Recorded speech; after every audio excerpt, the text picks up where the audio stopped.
Kansas City Sports Update Studios. Welcome to Kingdom Radio, where we talk about all things Kansas City Chiefs.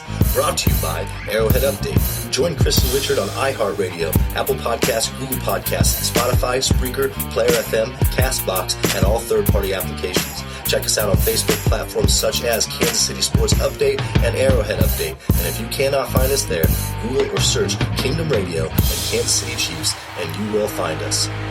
Welcome to the Kingdom. Kingdom.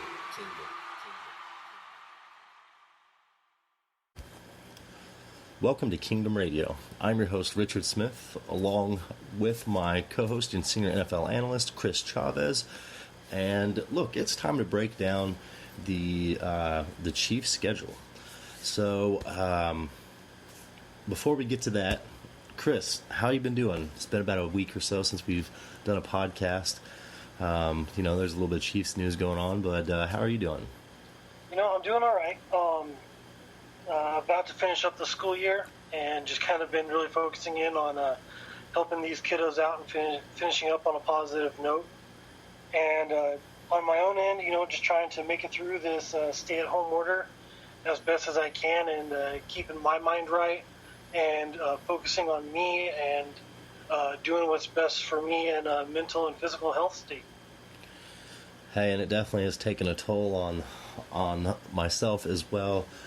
There's some light at the end of the tunnel as we're seeing, some things open back up and some states dropping their no contact orders and such. And so, yeah, I'm right there with you, Chris, just hanging in here and, waiting to see what the next day holds. But what we do know is the Chiefs have revealed their schedule for the 2020 season, and it is time for the KC Kingdom Radio Chiefs schedule breakdown, brought to you by Crane Brewing Company.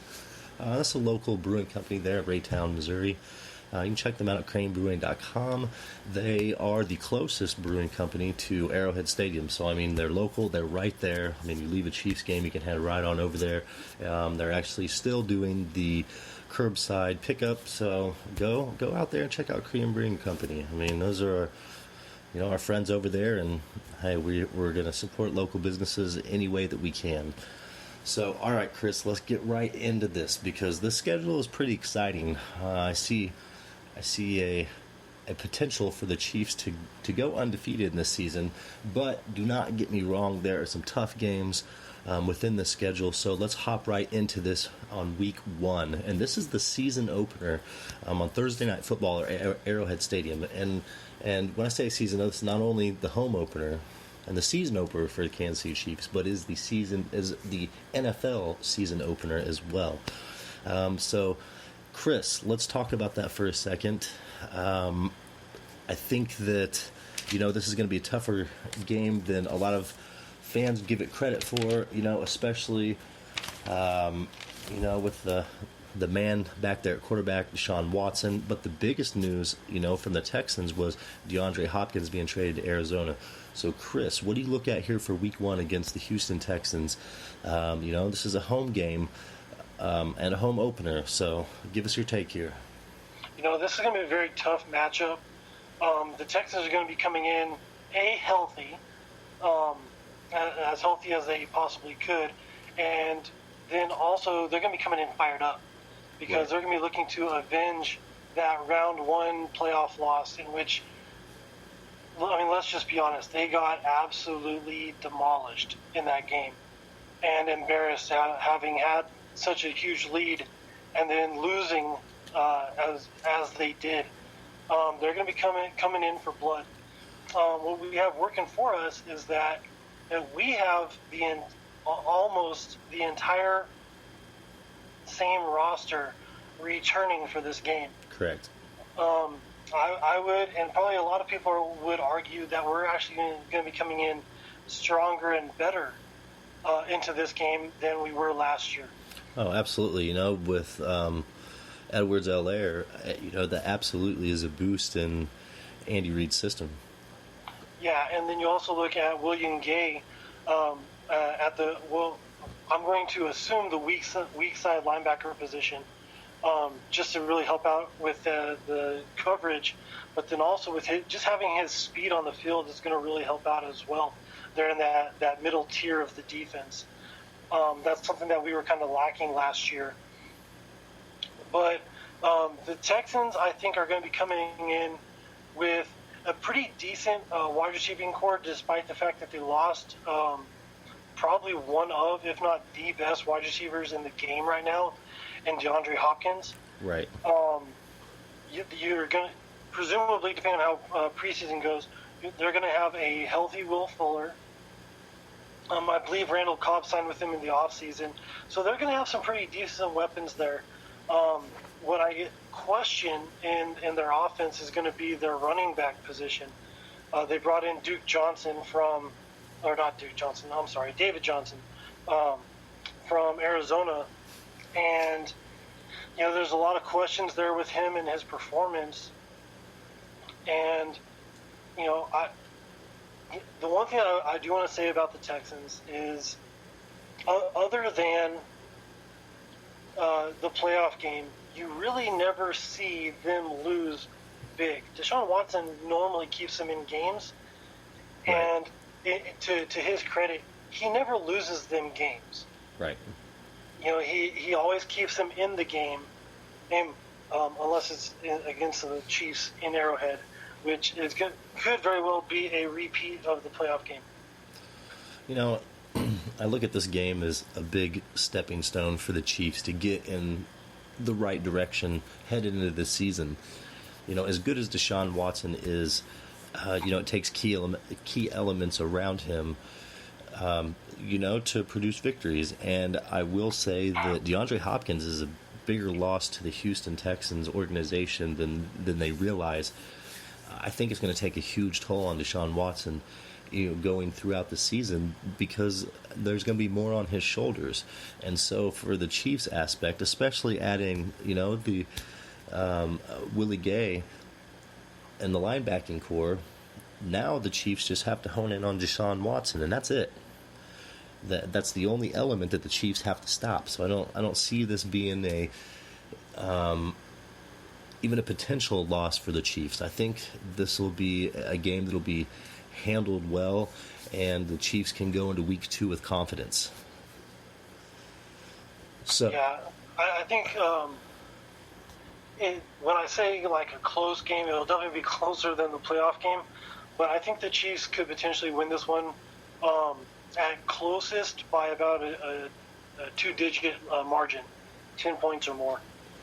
It's going to be a great way to open up the season. 2 electric quarterbacks. And it just across the board, the Chiefs just look better on paper. And it's just a no-brainer here. And so we'll move right into week 2. So week 2 is the Chiefs' first away game against the Los Angeles Chargers. This is a questionable roster that the Chargers have on the field right now.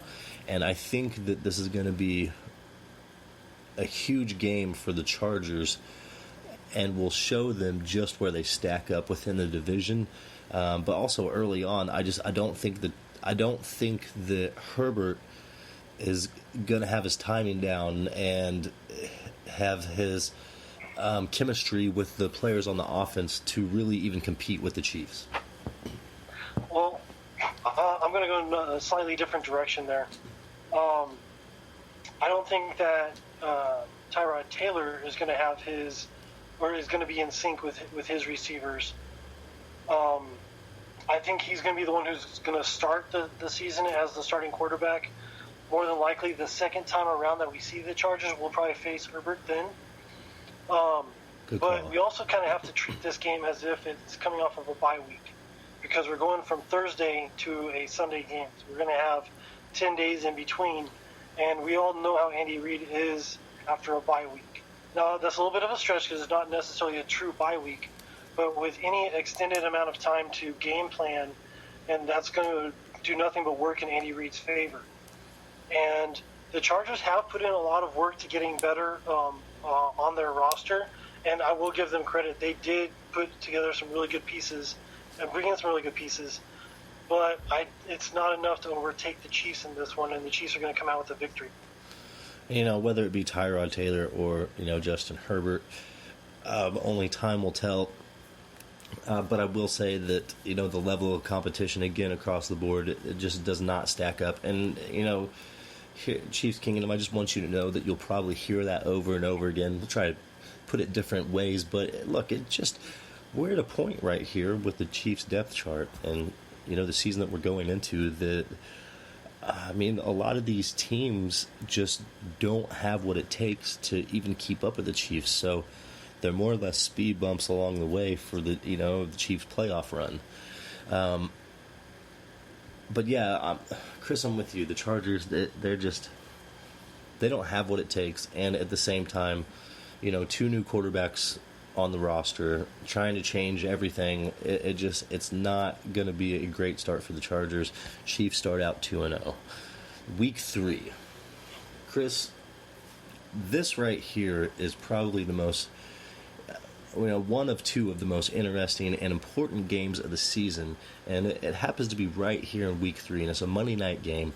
Of course, it's a primetime game, but look, the Chiefs are at Baltimore against the Ravens, and we all know, MVP Lamar Jackson. We know what he's capable of. Devin Duvernay, that receiver from Texas, they nabbed up, and Patrick Queen, the linebacker from Ohio State. They have tons of talent across the board. Chris, what do you see in this game? This game is going to be probably the most pivotal game of the entire season. It's not the only important one, but it's probably going to be the one that really solidifies their attitude going throughout the rest of the season.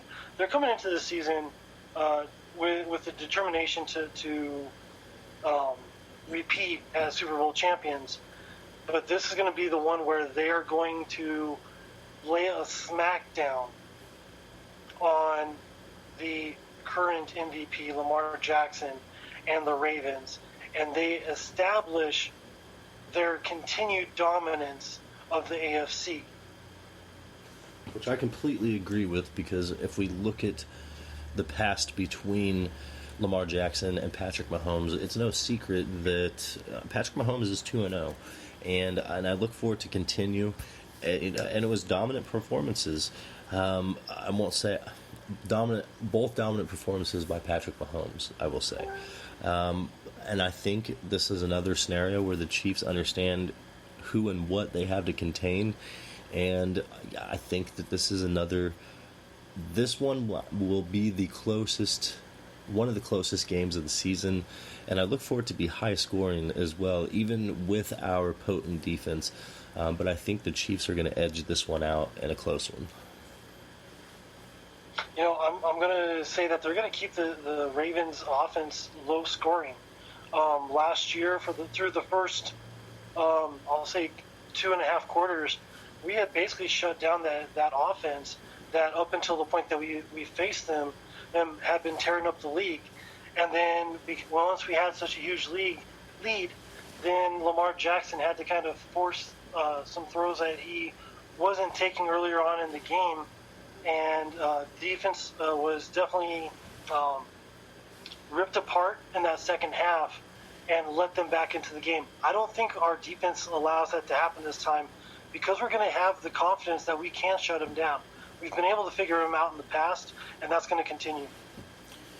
Yeah, and the more analysis you give on this, I want to touch base on it here a little more. Is I'm with you on the defensive standpoint of shutting the Ravens down ultimately. And I don't want to say overall they're going to shut the Ravens out, but I just think that with the pieces that the Chiefs have added, plus with the pressure that I would say is more on the Ravens, I think that, you're right. The Chiefs can probably, hold the Ravens, a little bit shorter on the the scoring end there, but it's still going to be a lot of fun to watch. But what I'm interested in all these new pieces, Chris, because that's a big thing as well. Baltimore added a lot of speed to a team who already had a lot of speed.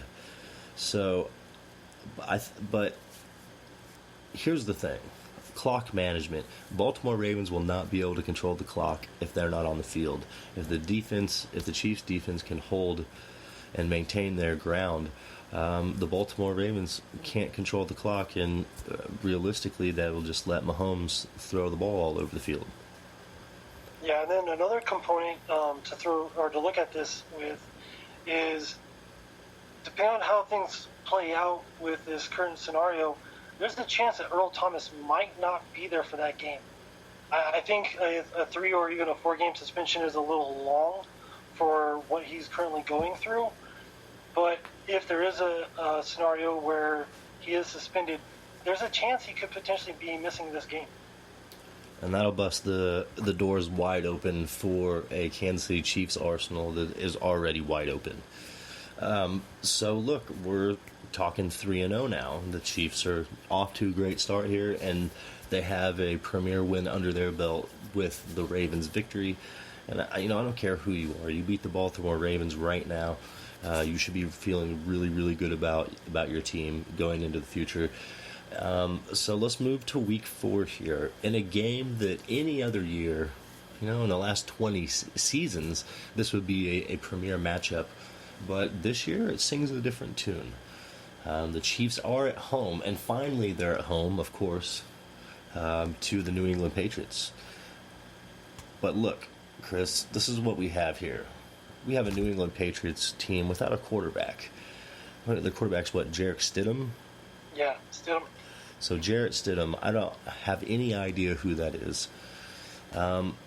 Chris, we had talked about the draft, and you had mentioned the New England Patriots moved up twice to get 2 tight ends. I'm not really sure what the Patriots have going on, but I look for this game to probably be a blowout. Yeah, there's a huge question mark there at quarterback for the Patriots. And things could change after or through the first 3 weeks of the game or the season. But right now, the Patriots are a huge unknown with what they have at quarterback. He's the one, or he had defeated Brian Hoyer for the backup position. I believe it was last year, maybe the year before, and that led to Hoyer getting released or traded. And now they've brought him back, but he's still backing up Stidham. And so they apparently have a lot of confidence in him. There's a lot of questions to that quarterback position. I mean, you've got a quarterback still on the market in Cam Newton. Now, granted, he's got a lot of question marks in regards to his health. And due to the current lockdown status, it's going to be really hard for him to get those questions answered by any team's doctors. But I would, if I was Bill Belichick, I would be looking very strongly at bringing Cam Newton to make my team better. With Newton's arm, I don't need him to run. Just stand back there and throw the ball. With that arm, he can make any of those throws down the field, and that's what I would be looking for. So I have questions as to why they haven't made a move at quarterback through free agency, through trade, through the draft. And so I kind of want to see what this kid Stidham is all about. I do expect for their defense to be absolutely on point and to really challenge us, much like they did last year. They didn't really lose a whole lot of pieces there. They did lose some. But with that brain of Belichick's, I have to give him respect there. He's going to come out with a game plan that's going to challenge us, and it'll be a testament to our game plan and our abilities to whether or not we can overcome that. So, not that Stidham can't be the man in New England. I mean, look at an unknown Tom Brady who came in and became the man almost immediately. And not that Cam Newton can't pass a physical and become the next New England Patriots quarterback.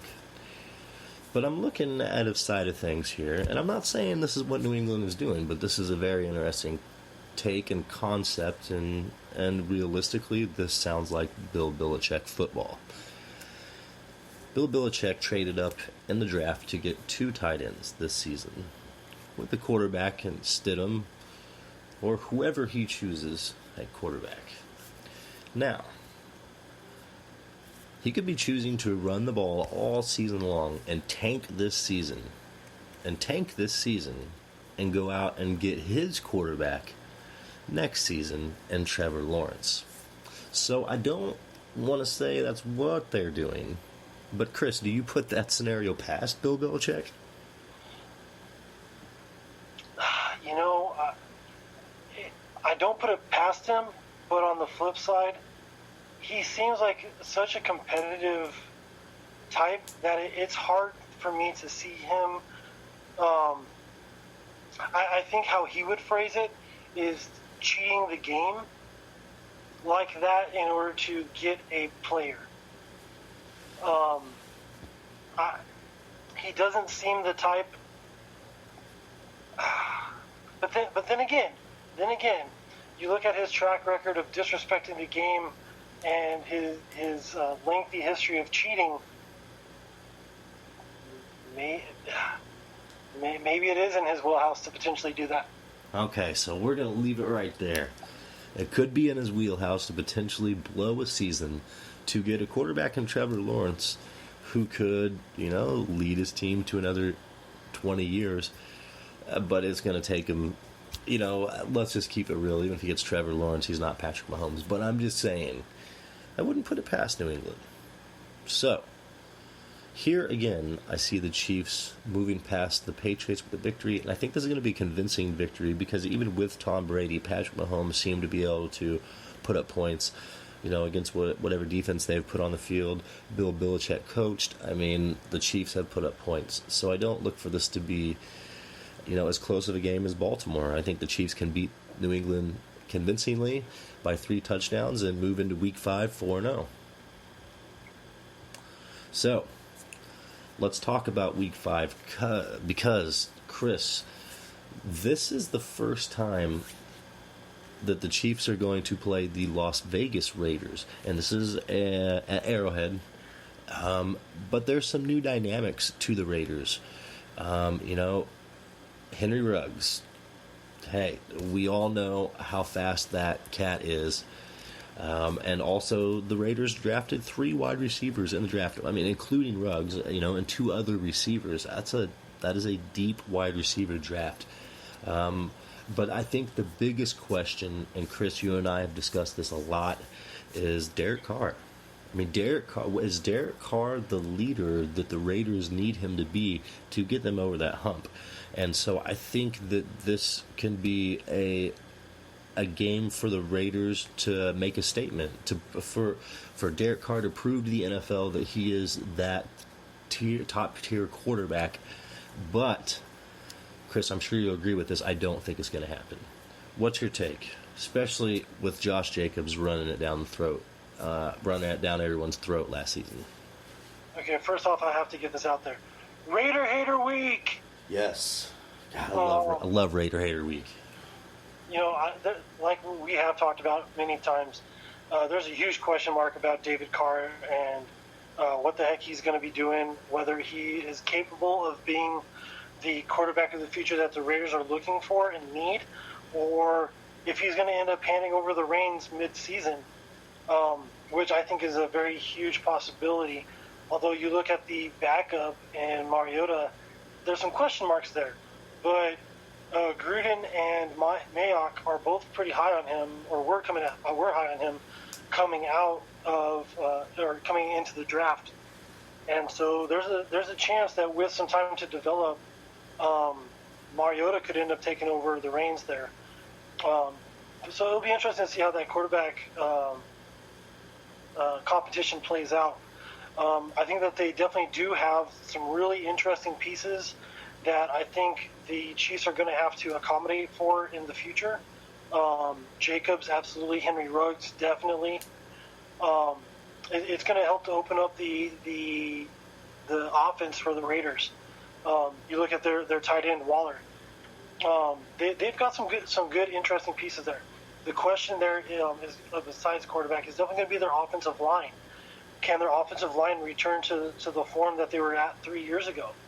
I got some serious question marks there. Defensively, they've got some pieces that are still moving in and leaving. It's going to take a while to get that cohesion, like we saw with the Chiefs this year, bringing in a couple new pieces and a new defense altogether, which the Raiders are at least going to be in the same system. It took them a while to gel and get to the level that they were going to be at. This being week 5, I think that the Raiders might be on their way getting there, but I don't think that they're going to have 100% cohesion. And ultimately, I look forward to Mahomes carving up that Raider defense. And, and to top that off, this is at Arrowhead Stadium, and this is the Raiders coming in a divisional game at Arrowhead Stadium. And that has a lot of precedence in it as well. And let's be honest, Derek Carr has not had a great history at Arrowhead Stadium, and I look for that to continue because here's the key. The key to the Raiders, get to Carr. If you get to Carr, he can't get it to any weapons, and I just look for the Chiefs to have all the components to be able to terrorize Carr all day long. Another victory for the Chiefs, 5-0, moving into Week 6 versus the Buffalo Bills. This is at Buffalo, and this is an interesting game. This is earlier in the season, and Chris, I don't know about you, but as a Chiefs fan, I'd rather play Buffalo early on. Josh Allen, he's a quarterback that's still raising some eyebrows.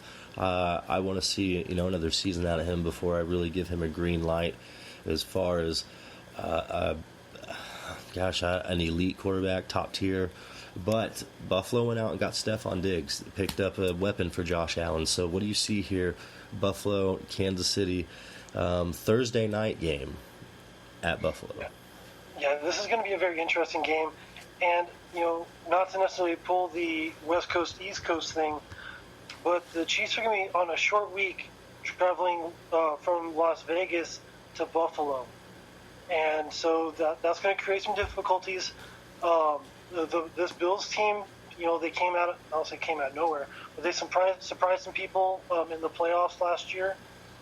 And I think that these guys are going to be able to be on the upswing. And with the addition of Stephon Diggs, I think that they're going to really give the Chiefs a run for their money. I think that this could be a surprise game where potentially,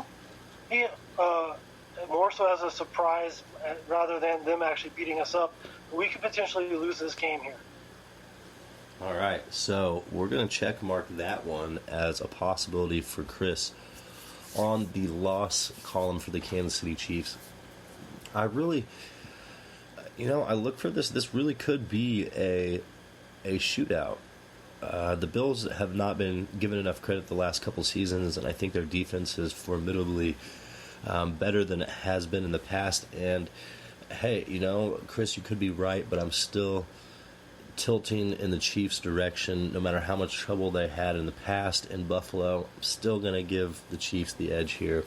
So I'm giving it 6-0 going into Week 7 versus the Denver Broncos. Chris, are you marking that a win or a loss? I'm definitely going to lean towards a win, but I think that a loss here would not surprise me. Well, I'll tell you what.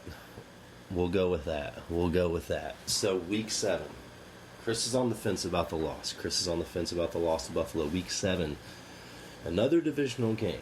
And this is a team that likes to give the Chiefs problems and keep it close, even though the Chiefs have, ultimately won the last 8 matchups against the Denver Broncos. This is still a divisional game, and no matter what point in the season it is, it's always important. So, Chris, give us your take, because look, Drew Lock. I've said time and time again that the Chiefs will have his number his entire career because they have more tape on him than possibly any other team on the planet, considering he grew up in Kansas City. So, Chris, take off here. What's your take on the Denver Broncos? They've also added some speed as well. Yeah, the Broncos are probably they're going to be a very improved team this year. Probably one of the most improved teams in the AFC altogether. Yeah, they got Melvin Gordon. Yes, they brought in Melvin Gordon. They traded for Jarrell Casey, who I think is going to really help out that defense. He doesn't get enough credit that he deserves in that interior defensive line. But that guy is a beast in the middle, and anytime he's down there, it's going to take a double team to keep him shut down, and then that's going to free things up for your outsides. Who we got there? Jerry Jeudy. I mean, Jerry Jeudy is the speedy guy that came out of the draft this season, and I would say probably was the second fastest to Henry Ruggs. Or he might have been even faster, but I'm not sure. No, he was slower. But Jeudy is probably the most complete receiver coming into the draft. But he's a much better route runner. He just didn't have as many yards, but he definitely had as many catches. But also keep in mind, Edwards-Helaire had more catches than he did. Yes, exactly. I look for this game. I look for this game to be a Steve Spagnuolo special because I see all these pieces across the board with Denver, and for whatever reason, I just feel as though they're not going to be implemented the way that they should. Don't get me wrong, Denver's going to be a decent team, but I don't think they're quite going to know what to do with all of these pieces. Season 1, new quarterback. This is going to take some time. Week 7, look, Denver will be above average team, but not enough to beat the Chiefs. Not enough to beat the Chiefs. Yeah, you definitely hit the nail on the head there. They're going to stumble into their wins because they're not going to know how to win. They've got the talent. They're just not going to know how to use it yet. Too many new pieces. Yes. They have a wealth of riches, and they don't know how to use them. And as the season goes along, they're going to find their step and their pace, and they're going to be able to put things together. But at this point in the season, then they might have a couple things clicking, but overall it's not going to be there. And it's going to be really fun to watch this game. This is going to be a tremendous battle. Really for like the next several years, playing these division rivals is going to be really fun to watch because there are so many talented weapons in this division. But I think the Broncos are probably going to challenge us the most on our defense because they truly do have 3-4 pieces in the passing game, and it's really going to challenge our defensive coverage ability, our cornerback depth, our linebacker coverage. Can we really shut those guys down? It's going to be a huge question mark that, I'm going to be looking to this game to see, can we do it? But I definitely think that we come out of this game with a huge win. I think this is one of those factors where chemistry is the biggest component. And this game, it'll kill the Denver Broncos and will help the Kansas City Chiefs dominate. It's no secret the Chiefs are bringing back more pieces from their starting offense than any Super Bowl team in the history of the NFL. But it's the chemistry. It's the locker room. It's all a new quarterback, a rookie receiver. I mean, this is a new running back. I mean, all of these pieces, you cannot bring them together by week 7. Check mark a win. Check mark in the column, a win column for the Chiefs. Moving into week 8, 7-0. Look, this is the New York Jets at home. Chris, this is a team that's interesting. Sam Darnold can sling the ball. They still have Le'Veon Bell. They went and picked up Frank Gore. They have Brashad Perriman. They got Jamison Crowder. They were more or less, I don't want to say silent in the draft, but the Jets are the Jets. But I still think that this is a team that could really make a splash this season. So let's break this game down real quick. I know the outcome. We all know the outcome here. But, what's the right word for it here? I guess let's just go ahead and break it down. I don't know what else to say here. What do you got? So, like you said, the Jets definitely added a lot of pieces, but the problem is that they didn't do anything really extremely flashy. They didn't bring in a big name or even a potentially big producer in the passing game. They did a lot to shore up their offensive line, which I believe is meant to help Le'Veon Bell. But if I'm a GM, I'm not going to be helping my overpriced running back who's not going to be the long-term answer to my team. I'm going to be getting my franchise quarterback weapons to help him out in the passing game. Right. The Jets definitely have a very strong piece, or a couple strong pieces in their defense, namely Jamal Adams at safety. But I don't think that their defense is going to be really able to even challenge the Chiefs. I think this could be a game where we could put up 35 plus on the team by the end of the third quarter. They really don't impress me right now. And, they're definitely a team that is building. I put them probably about 3, maybe even 5 years away from being truly competitive. But they have the pieces. It's just that they need to invest the time and the energy to get them up to where they need to be. And it comes in the front office as well. I will say this. This is a scenario where Patrick Mahomes could have a career day in Week 8. There's a noon game, November 1st at Arrowhead Stadium, against a New York Jets team that legitimately probably has one of the worst defenses in the league, and no real leader on the defensive side of the ball.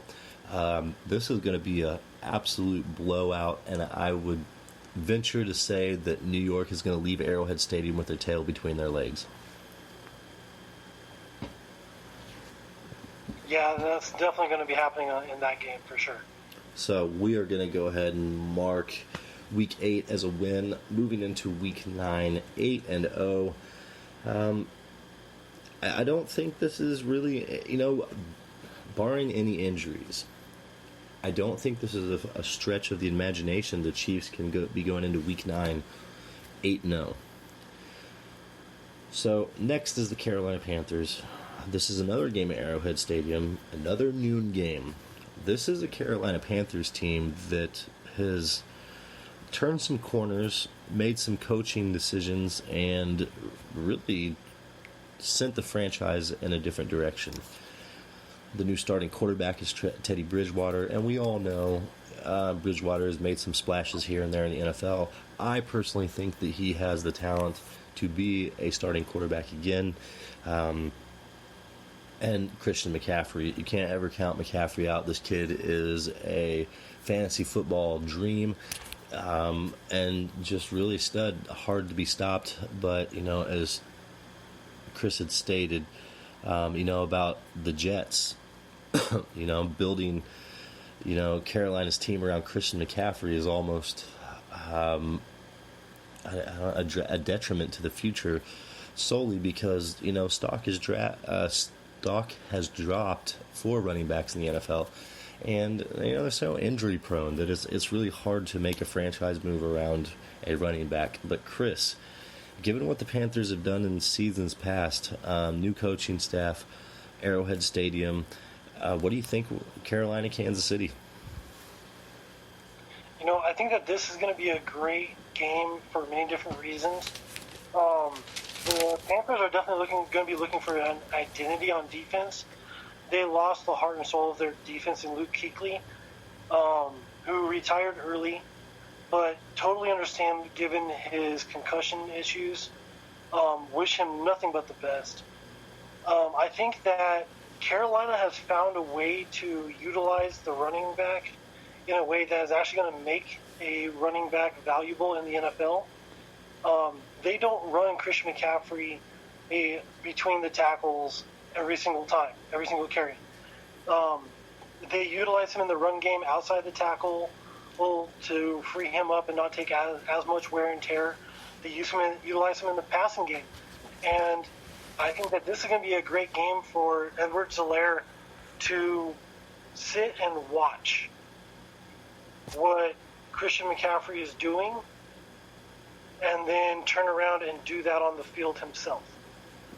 This could be where Edwards-Helaire truly takes a step forward in the NFL game and kind of puts things together here in the coming weeks, because he's going to see how to be used, or how to do what he's going to be doing in the NFL for years to come. And, there has to be some sort of breakout game for Edwards-Helaire. And what better place for it to be than Arrowhead? I would love to see a breakout game before Week 9, and which you never know in Andy Reid's scheme. It seems to change from week to week, who is getting the ball more.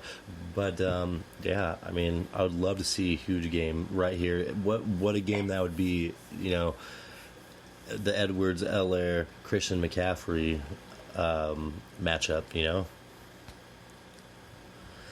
So I'm gonna mark this a closer game than I think a lot of fans would give it credit for. I think this is going to be within a touchdown or 10 points, but the Chiefs are going to squeak this one out too, and going into the bye week 9-0.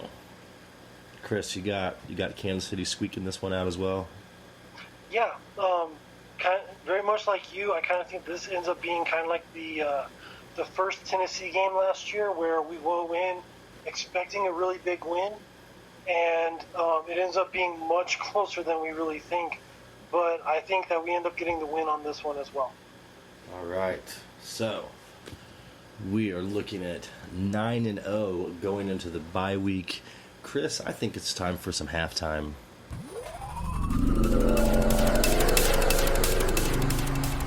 Kansas City, it is halftime. Thank you for tuning in to Kingdom Radio. We will return momentarily.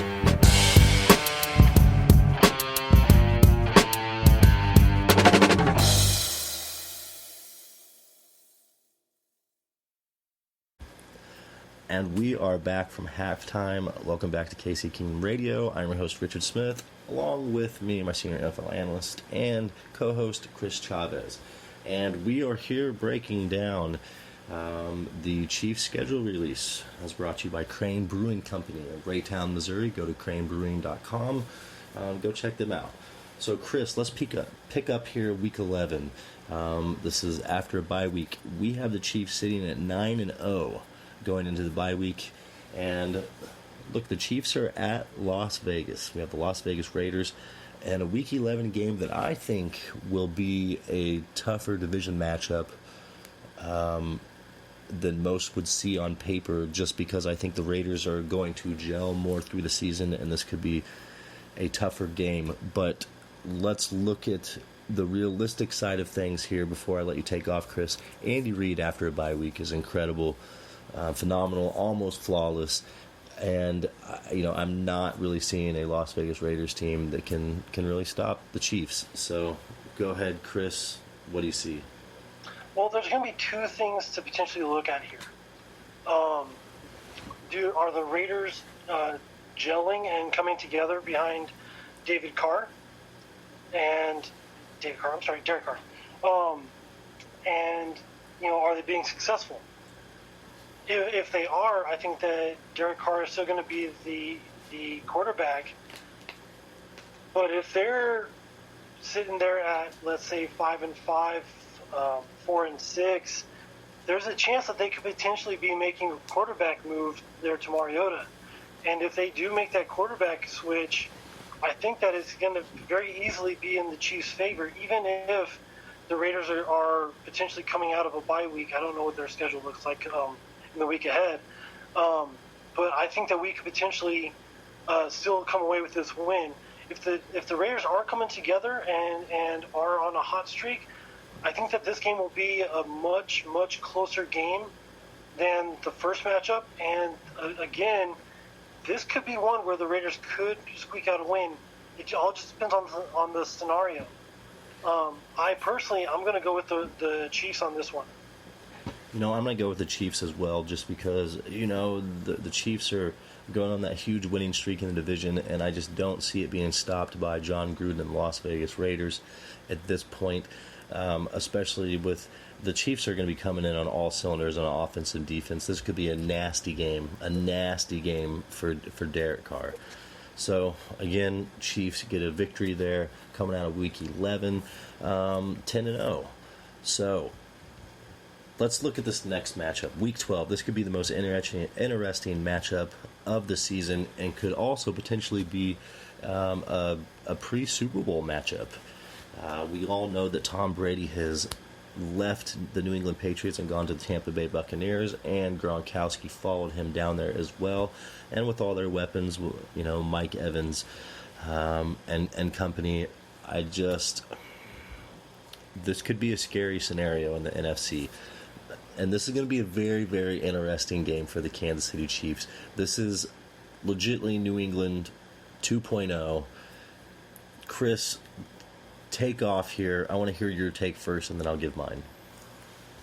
The Tampa Bay Buccaneers definitely got better on offense with the additions that they did bring in the offseason. However, I didn't see them do enough on the defensive side to really cause me concern. If anything, this might be a shootout back and forth, but I think that the Chiefs definitely have more weaponry and a more complete quarterback at this point in their careers, that the Chiefs will be able to come out on top in this matchup. I think the Chiefs will come out on top in this matchup as well. It's going to be blown out of proportion. This could very well be a flex game, into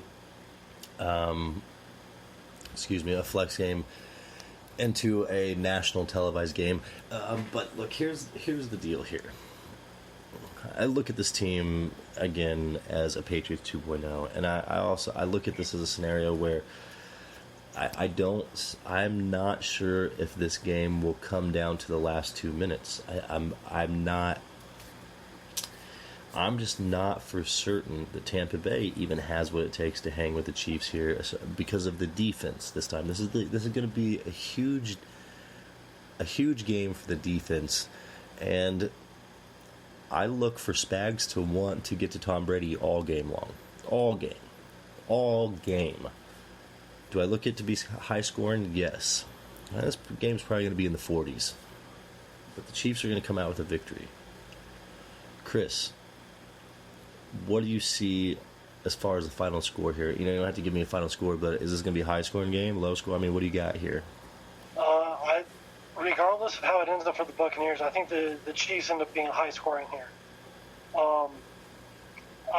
I think that our defense is going to be able to stress out Brady, and I don't think that they're going to have an extremely high scoring game.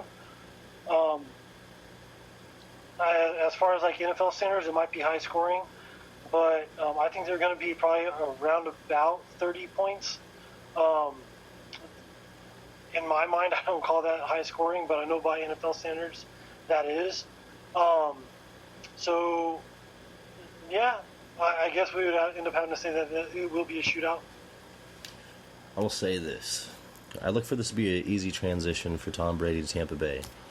But I don't look for it to be an easy transition playing the Kansas City Chiefs.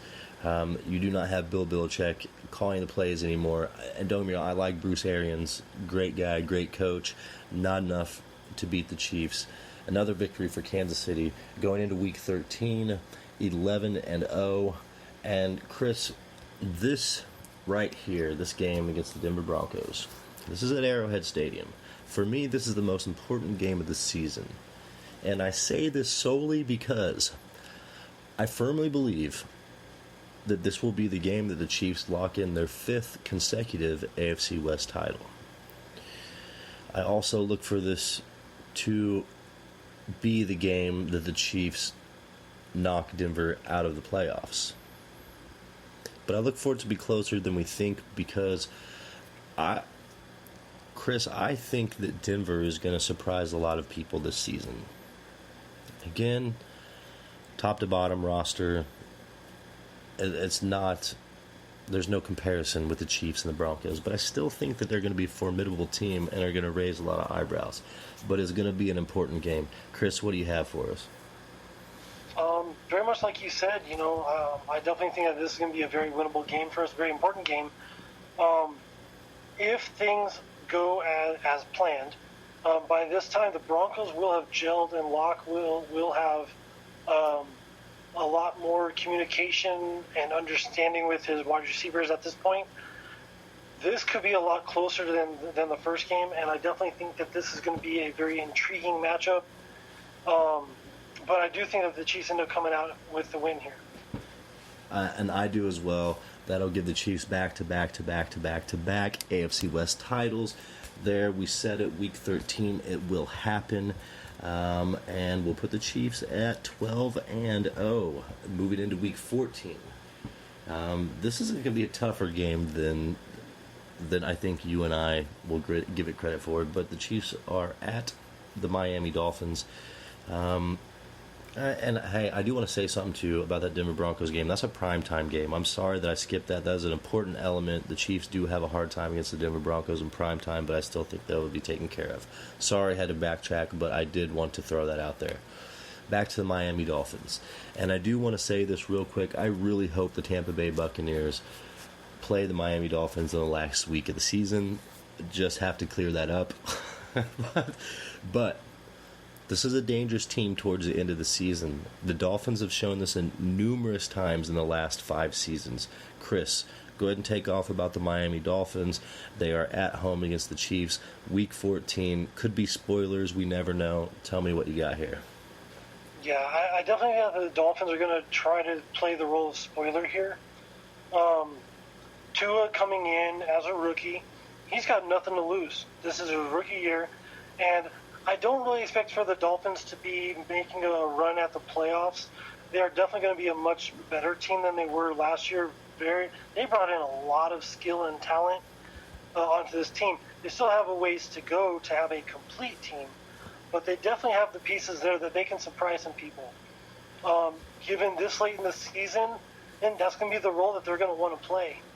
And Tua's going to come in looking to put a little feather in his cap and say, look what I did. I knocked off the Super Bowl champs. I defeated an undefeated team in my house. Right. It's going to be, like you said, it's going to be a much tougher game than anybody in the beginning is really going to give them credit for.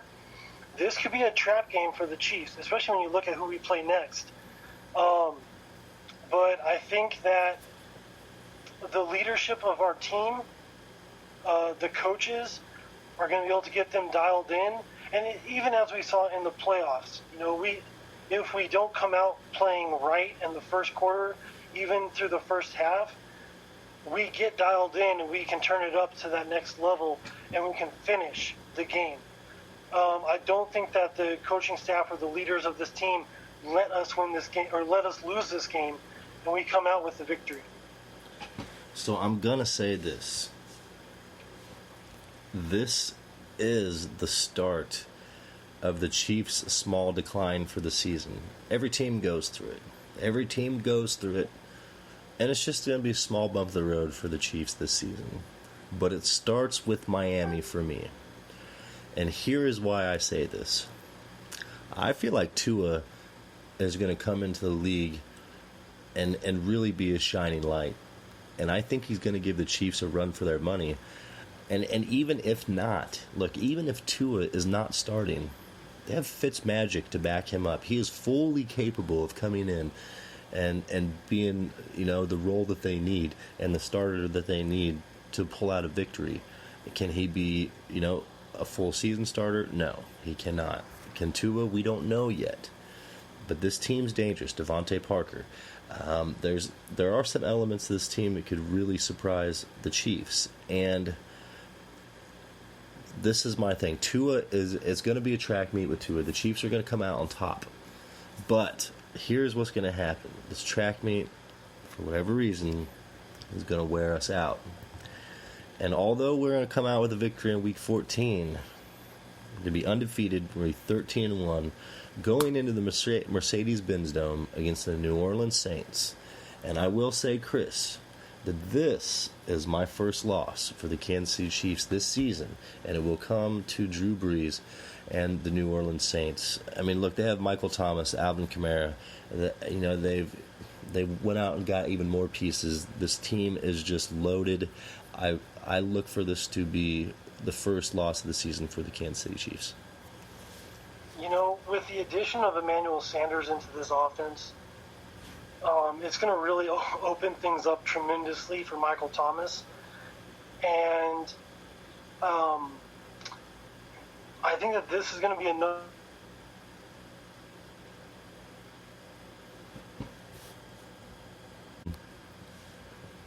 My apologies, guys. We had a little bit of a technical difficulty there.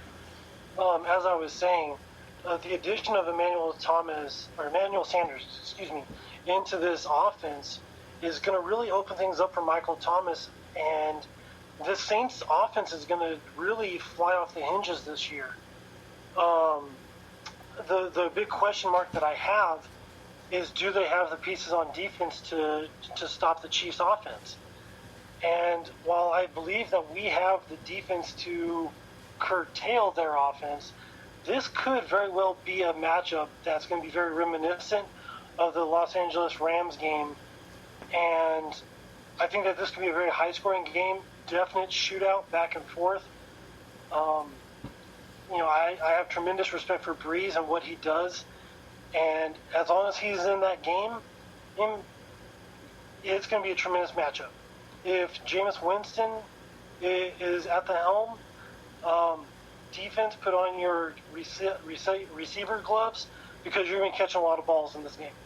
Yes, now that is a factor too, is health and depth in Week 15. If it is a healthy New Orleans Saints team, it will absolutely be a track meet. And there's got to be one team that's going to get them during the season. It happens every season. It's hard to go undefeated. I can't give the Chiefs that reign yet. I don't want to be too cocky.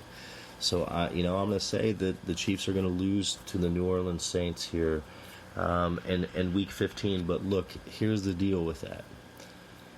In Patrick Mahomes' career, he has not lost a game by more than touchdown. And even though this game is going to be a loss, I look for that to continue. The Chiefs are going to lose by 3 or 4 or 6 or somewhere in there, or 1. This is going to be a closely contended game going down to the very last play. So, I mean, it's going to be a fun game. We can't win them all, but still the Chiefs will be in this game. First loss this season.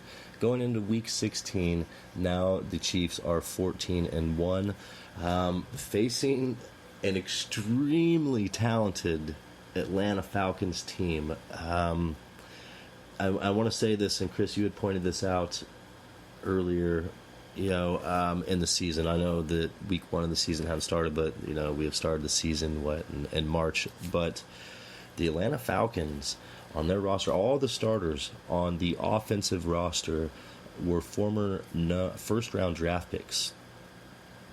That's a huge deal. That's all. Has that ever happened? And if it has, it might have only happened once before. But Chris, tell us how important that factor is and what the Chiefs have to look forward to here against the Atlanta Falcons. Well, the accumulation of first-round picks has never happened before at this level, as far as like an entire offense or an entire defense. The reason being is that typically first-round picks tend to stay with their teams. Right. And so if you're able to get all of these former first-round picks onto your team, it's normally because these players have fizzled out or didn't pan out in their prior stops. Mm-hmm. And so looking at the team that the Falcons have assembled, that's kind of what they've got there. You're looking at Todd Gurley, who has had a tremendous fall from the astronomical stars. He was doing so phenomenal, and then with the injuries, the issues with his knees, he's become a very, I don't say pedestrian, but almost an below average running back. And so, you have a huge question mark there. You look at certain pieces along that offensive line, they're not as dominant as you would expect from a first-round talent and across the board. This is a Madden-built team, like a Madden-type philosophy. Yes. You look across the board and you see big names, but you look across the board and you ask yourself, can they put all this together? And in my mind, I say no. I see a lot of big attitudes and, a lot of overpaid players. And don't get me wrong, the Falcons can be trouble. The Falcons could seriously give Kansas City trouble if they're on their A game. The Falcons aren't going to be on their A game all season long. I don't see the Falcons even being in the playoff picture at this point, especially with all the talent around them in their division. And that could be another key factor too, Chris, is given the fact that the Falcons are going to get beat down all season long in their division. I don't think the Falcons are going to come into this game healthy. They could be Todd Gurley and Calvin Ridley-less. This could be a scenario where we're looking at the Atlanta Falcons in Week 16 and saying, hey, they look great on paper, but then when Week 16 comes around and, they're 4-11, that's something that could happen with Atlanta. I look for Kansas City to come out of this game with a victory, but this is going to be closer than we think too, because the last two games are going to be really tough for Kansas City, and this is going to be the one that Chiefs are going to grit out, and is going to be that one team that I really think that everybody is going to be scratching their heads as to why the game was so close. And you touched on the other point that I wanted to talk about was this game being so late in the season, and the health factor definitely plays a huge role. Plus the fact that you also looked at the fact that this is going to be in Arrowhead, and the Falcons, while they have this tremendous offense, they don't have all of those pieces on defense anymore. And there really are good. I look at Mahomes being able to really pick apart this defense, and I don't see them being a tremendous threat to us. I mean, it's the NFL. Any given Sunday, they have an opportunity to potentially pull out a win here in Arrowhead late in the season, and I'd strongly doubt it because, again, as we saw in the Denver game, Arrowhead could bring some snow.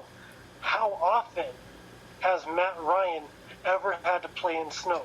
Right, and that's a huge determining factor. And this as well. We're talking about Week 16 in the season. The Chiefs just came off a big loss to the New Orleans Saints. Now playoff pictures have changed just a bit. The Kansas City Chiefs have already locked in their playoff spot. Now they're playing for position. They lose. You know how this happens. The top team loses one game. You've got a team with three losses already. That changes up the dynamic of the psyche of the AFC just off of that one loss. So this Atlanta Falcons game becomes more important than it was when it, as we're looking at it on the schedule right now.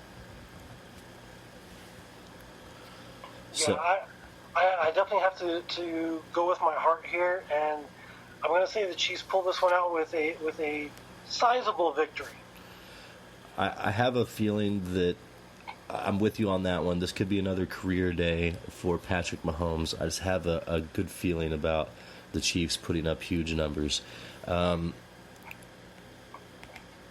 So that will put, on my schedule, that will put the Chiefs at 14-1. 14-1 going into Week 17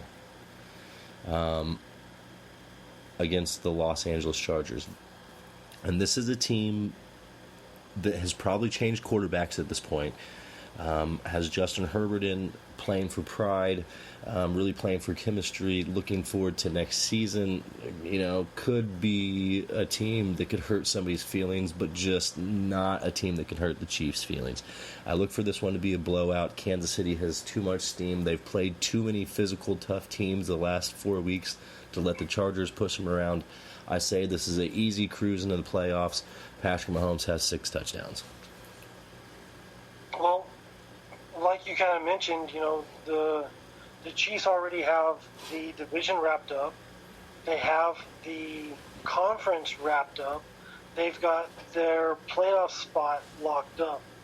I see them sitting a good majority of their starters, or at least have them play the first half, and then sit them after that.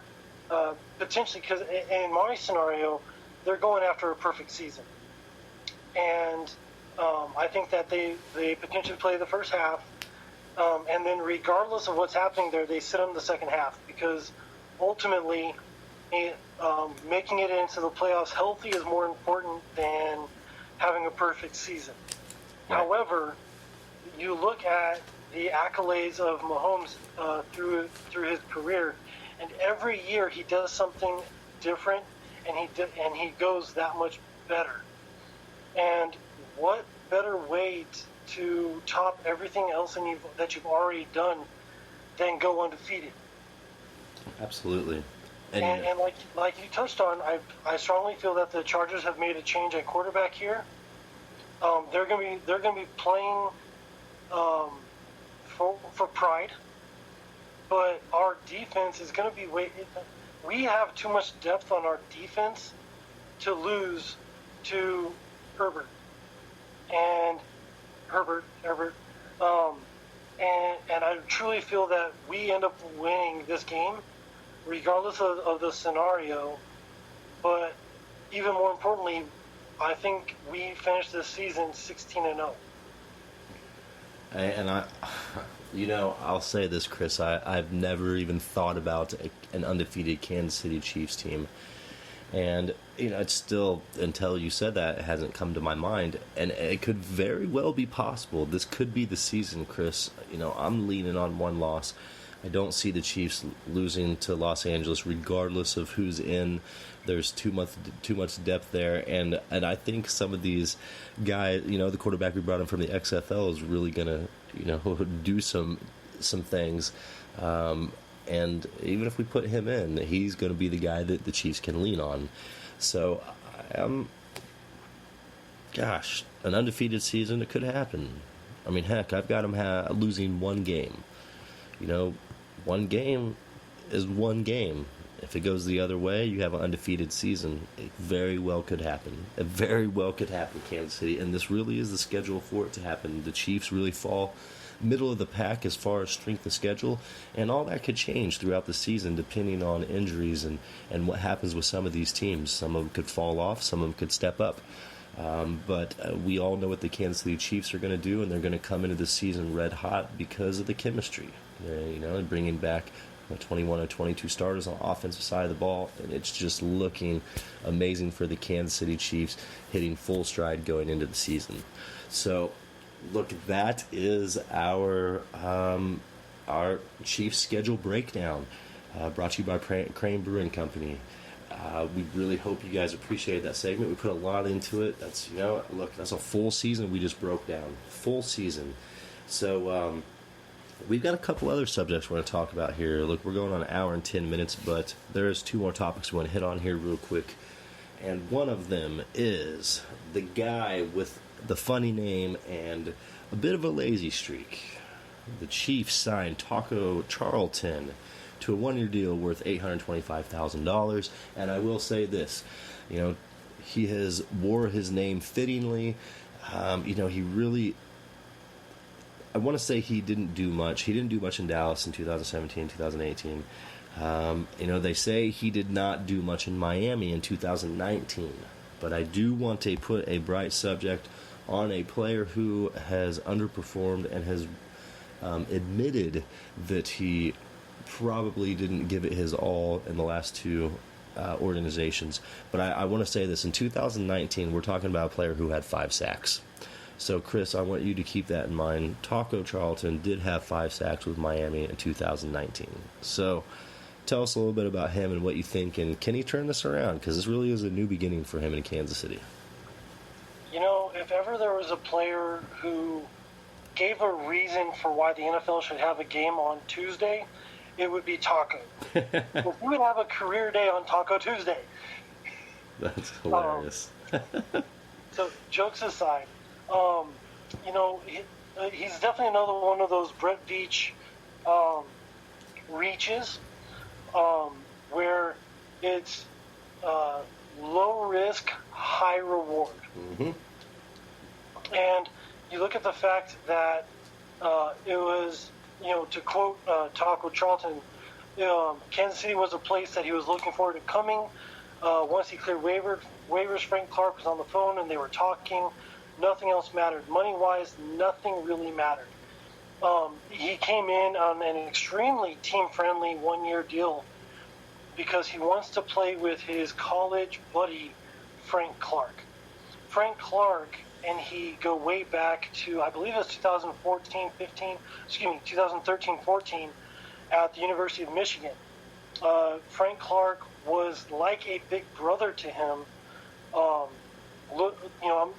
reading through an article on Chiefs Wire, and Clark immediately went to Twitter once Charlton cleared waivers, and he started recruiting him. And Clark has said, and even promised that Charlton will be a legend. He's going to take him under his wing. He's going to show him what we do and what we're all about here in Kansas City. To quote him, sorry, I'm going to try to find the part. This is a little long, so please forgive me. But I think that's really important that this be read in its entirety. For the first part of his career, it hasn't been to the standard that I'm sure he would want it to be. He's had some great highlights and he's done some good things in this league, but he has yet to do what I know he wants to do. Me and him being close friends, we have a lot of talks and we talk about a lot of things, and he's been my bro since Michigan days. I spent a significant amount of time with him there. Actually, I call myself a leader in everything I've done.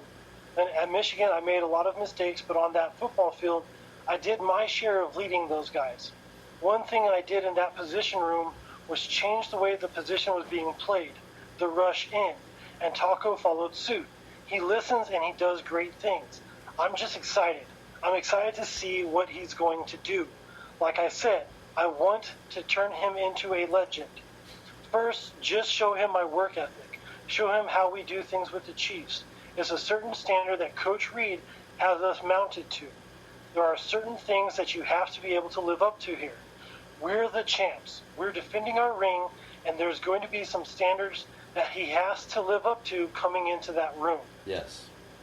And, you know, that quote from Frank Clark really solidified the... I'm not going to lie. I really had a lot of questions about bringing in Taco Charlton. He has never really impressed me with stats, with his effort on the field. But if I'm going to trust anybody to turn somebody around, it's going to be Frank Clark. Yes, and go ahead. What he did with our defense, helped to do with our defense last year, was tremendous. Oh, yeah. This guy is absolutely a leader, and as it showed at Michigan, Charlton listens to him. And for him to be able to have that same component here, that same mentor, very much, although there's a greater time period difference here, very much like what Honey Badger had in Arizona with Patrick Peterson. Yes. And I think that that's going to be a huge reason why Taco Charlton is going to be able to turn his career around. If it's going to happen anywhere, it's going to be in Kansas City for that reason right there. Absolutely. I mean, and that's a great point. And, you know, who cares if that was rather lengthy? That was a very well said statement. And Frank Clark, I mean, that's the leader that the Chiefs have been looking for on the defensive side of the ball. And I've mentioned this a few times before, Chris, and other podcasts and segments, and I've talked about the chemistry within the Chiefs. Everyone is somehow connected to someone else from the past, and it's all the way throughout the organization. There's this chain that's going on that everybody's connected in one way, shape, or form, and that has been, one of the key factors to the success of the Chiefs. And I really love how, Brett Veach is exploiting that again and letting, a player like Frank Clark, a born leader, take him under his wing, like you had said, and mold him into the player that he should be. Because this, I will say, this is Taco Charlton's last stop. There's nothing else left for him after. This is a 1-year deal, base salary. You've got to do something. And I'll tell you what, if Taco Charlton brings 5 sacks to the Kansas City Chiefs like he did to 2019 Miami Dolphins, the Chiefs will be some happy campers and money well invested. Yeah, because, projection-wise on our depth chart, I see him coming in as at best a third stringer. And, as the season goes, as his effort goes in practice, he could potentially move up that list. But you look at who we have there, our defensive end position, defensive line, is extremely deep.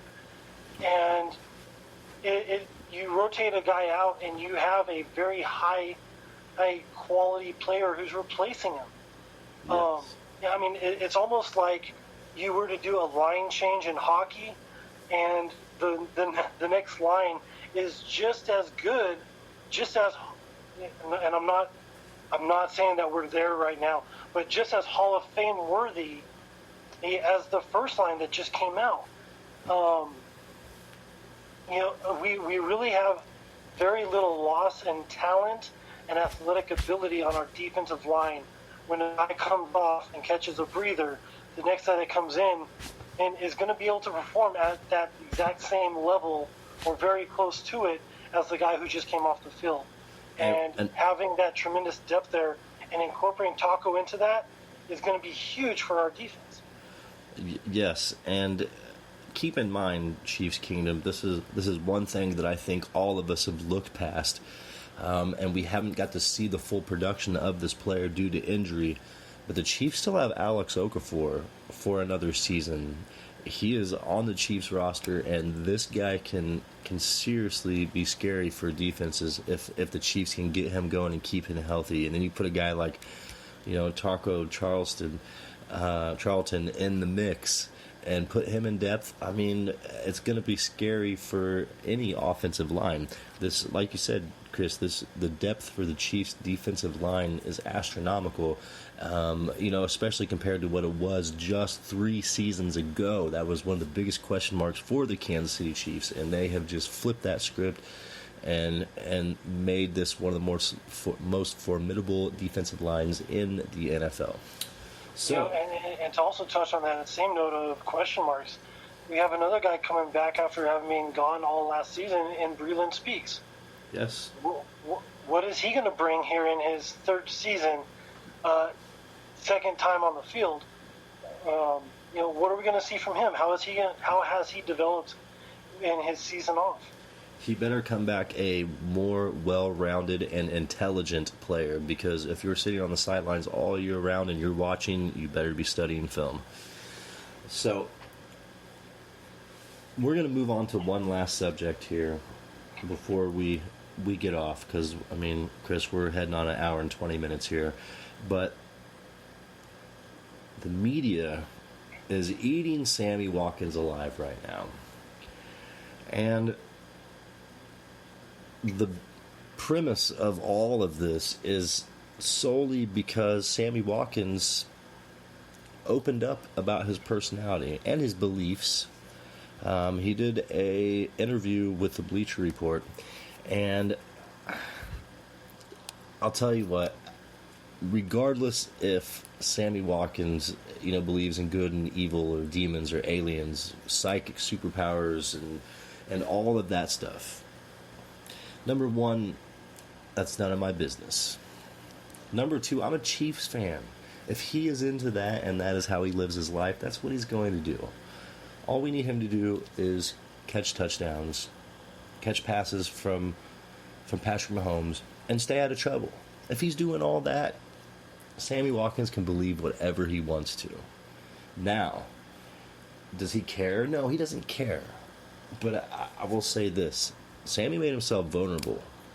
He made himself very vulnerable. And to see how he walks away from this is really going to tell us about Sammy Watkins.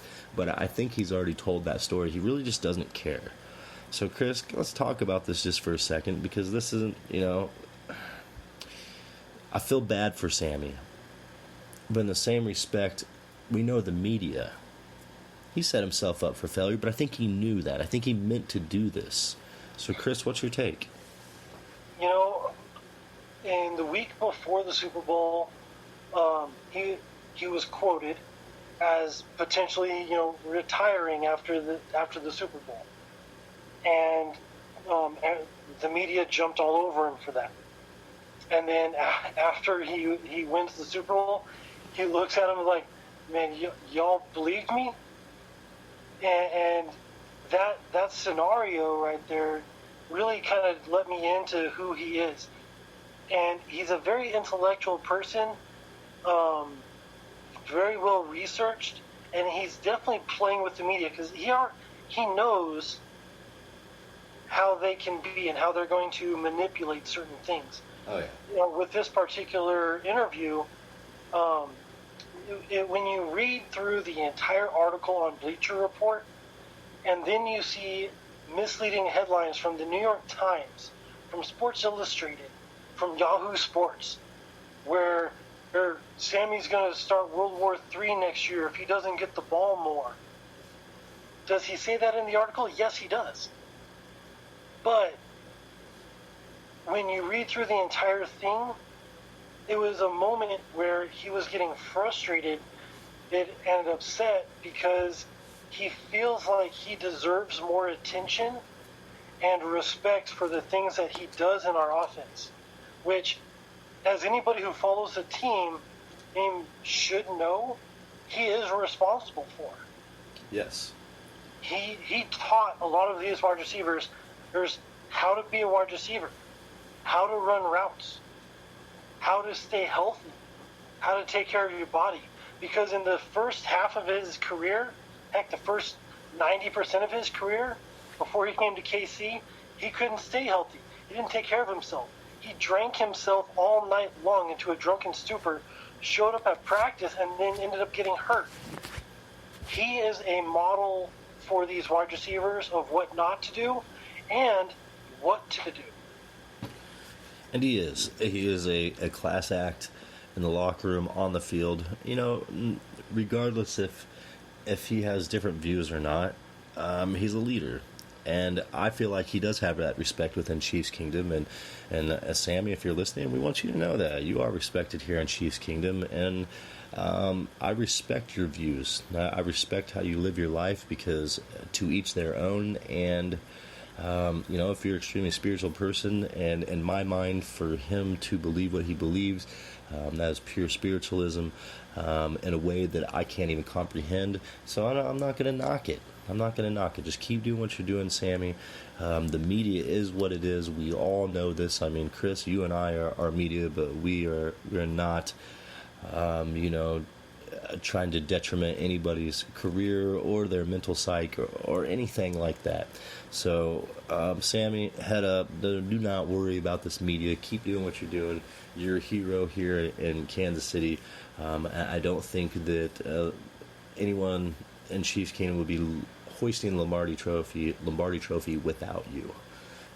Chris, is there anything else you'd like to touch base on tonight? We're going on an hour and a half here. This has been a great show, full of amazing content. But is there anything else you'd like to add?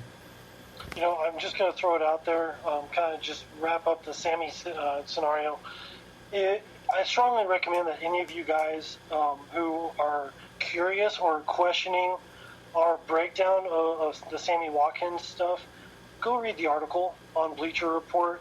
It's a great read. It does take a little while, but read it with an open mind.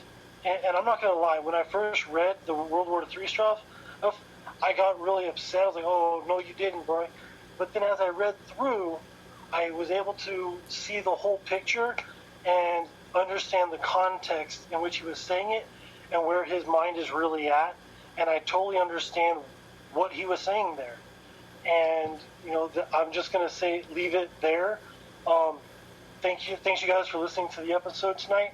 Hopefully you guys are all well and taking care of yourselves, your families, your communities, buying local, and staying safe. We want for all of you guys to be safe and within Chiefs Kingdom, being able to root on this team for a second Super Bowl in our lifetimes. Hey, we're ready for this run. I think all of us are ready for the 2020 season amidst all of this lockdown issues. Fingers crossed that this season will open up, in time.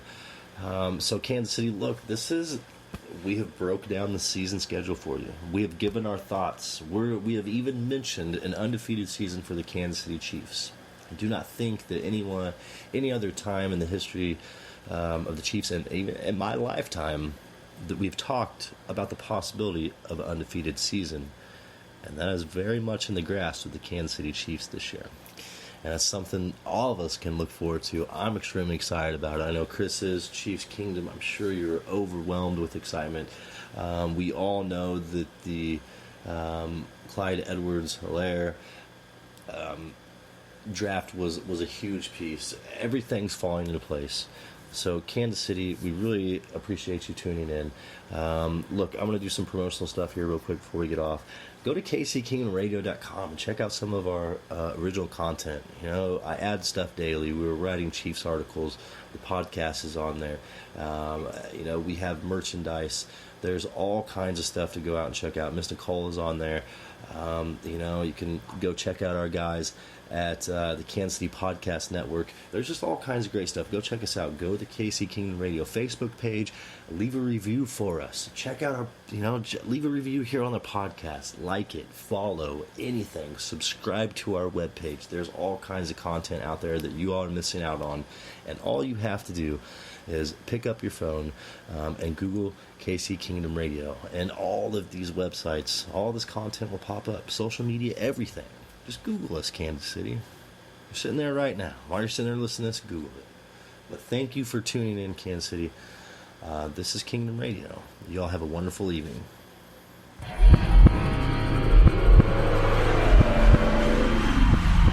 Thank you for tuning in to Kingdom Radio, your go-to podcast for everything Kansas City Chiefs.